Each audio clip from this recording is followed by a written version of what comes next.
Alam mo, tol, meron akong kaibigan. Kalbo siya. Mukha nga siyang garapatang puro ng dugo eh. Mas malapit ko yung kaibigan ko, lagi nakasumbrero. So, ito mo ang gwardiya. Lagi nakasumbrero, tapos ewan ko, panot yata eh. Parang ganyan, eh. Tapos, pre, malamang kilala mo na to dahil yung tipong nakatalikod yung cashier, kumukuha ng paisa-isandaan.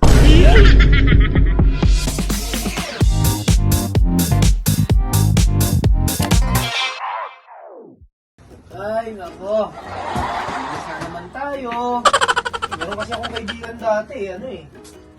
Hindi sanay sa linis, pero sumasahod. Mabuti pa ako. Ano, nagkaroon kayo ba ng kaibigan na gano'n? Yung katrabaho? Naglilinis yung kasama mo, tapos ikaw nakupo ka lang. Ano? Diba? Kapag mo ang... Oo nga, kapal ng mukha eh. Upo lang ng upo eh. Tapos di pa nakakaramdam. Ako kasi, ugali ko talaga, magsisipag ako. Maglilinis ako. Yan. Yan. Ako na lang dati, may kaibigan din akong ganyan. Sip-sip sa amo.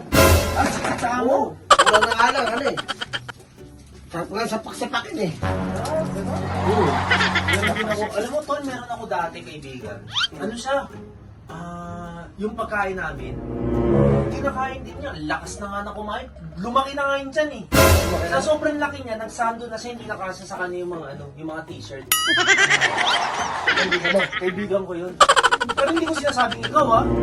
Tignan mo yung lalala ko. Oo, hindi ko yun. Kasi nagkataon lang. Mas malapit yung kaibigan ko, lagi nakasumbrero.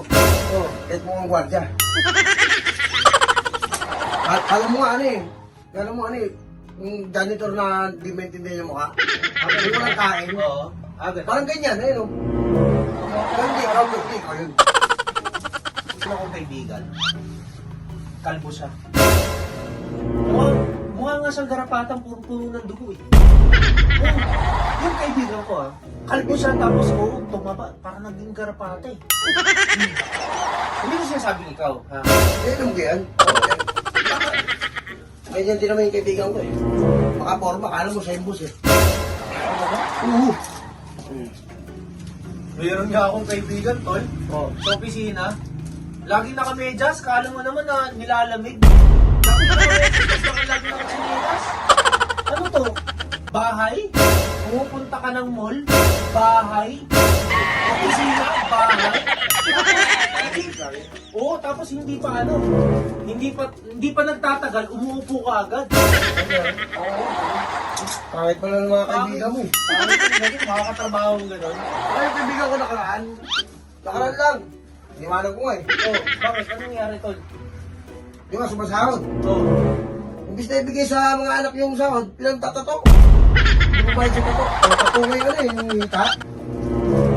Parang ganito. Parang ganyan yung tato. Ako ba yung tipo? Hindi, parang ganyan yung tato. Pero hindi ko yun.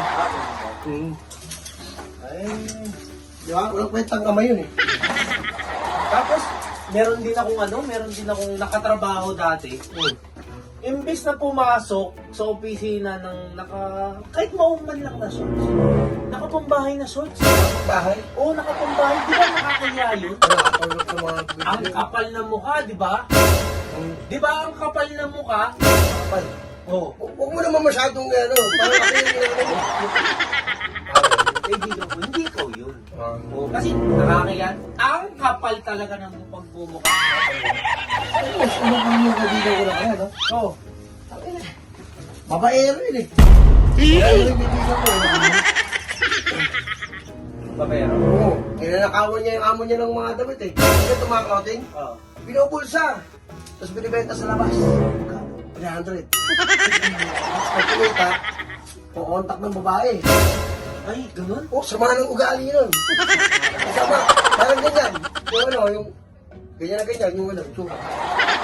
Hindi ikaw. Alam mo ako eh. Diba?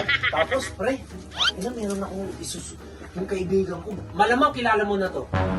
Sino yan? Sino yan? Ay, katrabaho natin nakaraan. Sa trabaho natin nakaraan. Walang kilay yun eh.